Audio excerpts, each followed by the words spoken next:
Hello friends, welcome है आपका आपके अपने चैनल एमआरपी ग्रुप में। दोस्तों, आज मैं आपको बताने वाला हूं छठ पर्व के बारे में।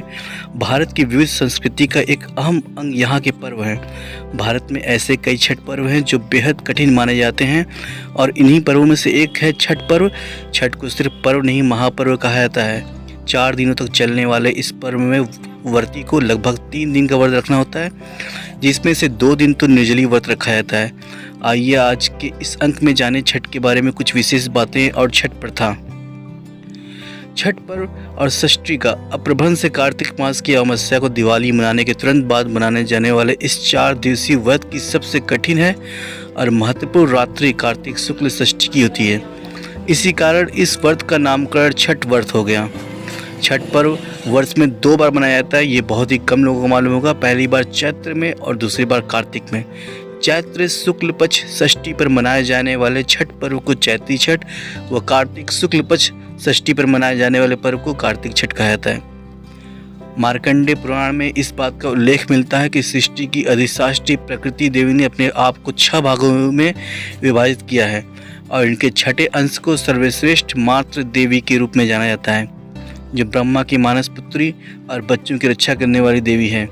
कार्तिक मास के शुक्ल पक्ष की षष्ठी को इन्हीं देवी की पूजा की जाती है। शिशु के जन्म के 6 दिनों के बाद भी इन्हीं देवी की पूजा करके बच्चे के स्वस्थ और सफल और दीर्घ आयु की प्रार्थना की जाती है। पुराणों में इन्हीं देवी का नाम कात्यायनी मिलता है, जिनकी नवरात्र की षष्ठी तिथि की पूजा की जाती है। छठ व्रत की परंपरा सदियों से चली आ रही है। यह परंपरा कैसे शुरू हुई, इस संदर्भ में एक कथा को उल्लेख पुराणों में मिलता है। इसके अनुसार प्रियव्रत नामक एक राजा की कोई संतान नहीं थी। संतान प्राप्ति के लिए महर्षि कश्यप ने उन्हें पुत्रयष्टि यज्ञ करने को परामर्श दिया। यज्ञ के फलस्वरूप महारानी ने एक पुत्र को जन्म दिया, किंतु वह शिशु मित्र था। इस समाचार से पूरे नगर में शोक व्याप्त हो गया।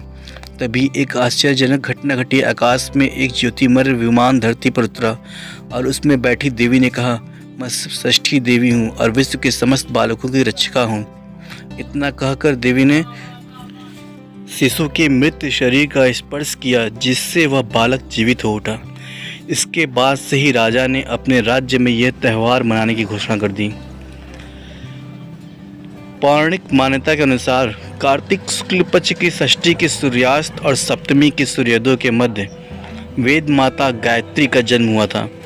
प्रकृति के षष्ठ अंश से उत्पन्न षष्ठी माता बालकों की रक्षा करने वाले विष्णु भगवान द्वारा रची माया है। बालक के जन्म के 6ठे दिन छठी मैया की पूजा अर्चना की जाती है, जिससे बच्चे के ग्रह गोचर शांत हो जाएं और जिंदगी में किसी प्रकार का कष्ट नहीं आए। अतः इसी तिथि को षष्ठी देवी का व्रत होने लगा। एक कथा के अनुसार जब पांडव अपना सारा राजपाट जुआ में हार गए, तब द्रौपदी ने छठ व्रत किया। इससे उसकी मनोकामनाएं पूरी हुई तथा पांडवों को राजपाट वापस मिल गया। इसके अलावा छठ महापर्व का उल्लेख रामायण काल में भी मिलता है। आज छठ न सिर्फ बिहार और यूपी बल्कि संपूर्ण भारत में समान हर्षोल्लास के साथ मनाया जाता है। छठ पर्व सूर्य की उपासना का एक महापर्व है। बिहार में हिंदुओं द्वारा मनाए जाने वाले इस पर्व को इस्लाम सहित अन्य धर्मावलंबी भी मनाते देखे जाते हैं। धीरे धीरे यह त्यौहार प्रवासी भारतीयों के साथ साथ विश्व भर में प्रचलित हो गया है। छठ पूजा सूर्य, उषा, प्राकृतिक जल, वायु और उनकी बहन छठी मैया को समर्पित है, ताकि उन्हें पृथ्वी पर जीवन की देवताओं को बहाल करने के लिए धन्यवाद और कुछ शुभकामनाएं देने का अनुरोध किया जाए। छठ में कोई मूर्ति पूजा शामिल नहीं है। त्यौहार के अनुष्ठान कठोर हैं और 4 दिनों की अवधि में मनाए जाते हैं। इनमें पवित्र स्नान, उपवास और पीने का पानी से दूर रहना, लंबे समय तक पानी में खड़ा होना और प्रसाद और अर्घ्य देना शामिल है। पार्वती नामक मुख्य उपासक संस्कृत पार्वती, जिसका मतलब अवसर या त्यौहार, आमतौर पर महिलाएं होती हैं। हालांकि बड़ी संख्या में पुरुष इस उत्सव का भी पालन करते हैं, क्योंकि छठ लिंग विशिष्ट त्यौहार नहीं है। छठ महापर्व के व्रत को स्त्री, पुरुष, बूढ़े, जवान सभी लोग करते हैं। कुछ भक्त नदी के किनारों के लिए सिर के रूप में एक प्रोस्टेशन मार्च भी करते हैं। पर्यावरणविदों का दावा है कि छठ सबसे पर्यावरण अनुकूल हिंदू त्यौहार है। यह त्यौहार नेपाली और भारतीय लोगों द्वारा अपने डायस्पोरा के साथ मनाया जाता है।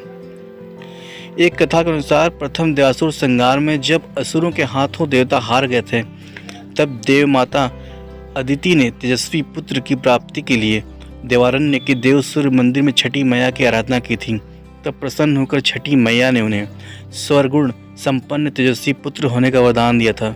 इसके बाद अदिति के पूर्व हुए त्रिदेव रूप आदित्य भगवान, जिन्होंने असुरों पर देवताओं को विजय दिलाई। कहा जाता है कि उसी समय से देव सेना षष्ठी देवी के नाम पर इस धाम का नाम देव हो गया और छठ का चलन भी शुरू हो गया। छठ षष्ठी का अप्रभंश से कार्तिक मास की अमावस्या को दिवाली मनाने के बाद मनाने वाले इस 4 दिवसीय व्रत की सबसे कठिन और महत्वपूर्ण रात्रि कार्तिक शुक्ल षष्ठी की होती है। कार्तिक शुक्ल पक्ष के षष्ठी की यह व्रत मनाए जाने के कारण इसका नामकरण छठ व्रत पड़ा। छठ पूजा साल में 2 बार होती है, एक चैत मास में और दूसरा कार्तिक मास शुक्ल पक्ष चतुर्थी तिथि पंचमी तिथि में। भारत में छठ सूर्योपासना के लिए प्रसिद्ध पर्व है। मूलतः सूर्य षष्ठी व्रत होने के कारण इसे छठ कहा गया है। यह पर्व वर्ष में 2 बार मनाया जाता है। एक मान्यता के अनुसार लंका विजय के बाद राम राज्य की स्थापना के दिन कार्तिक शुक्ल षष्ठी को भगवान राम और माता सीता ने उपवास किया और सूर्यदेव की आराधना की। सप्तमी को सूर्योदय के समय अनुष्ठान कर सूर्यदेव से आशीर्वाद प्राप्त किया। एक अन्य मान्यता के अनुसार छठ पर्व की शुरुआत महाभारत में काल में हुई। सबसे पहले सूर्यपुत्र कर्ण ने सूर्यदेव की पूजा शुरू की। कर्ण भगवान सूर्य के परम भक्त थे। वह प्रतिदिन घंटों कमर तक पानी में खड़े होकर सूर्यदेव को अर्घ्य देते थे। सूर्यदेव की कृपा से ही वे महान योद्धा बने थे। आज भी छठा में अर्घ्य दान की यह पद्धति प्रचलित है। ऐसे ही जानकारी के लिए मेरे चैनल को सब्सक्राइब करें, वीडियो को लाइक करें और शेयर करना ना भूलें। थैंक यू, धन्यवाद।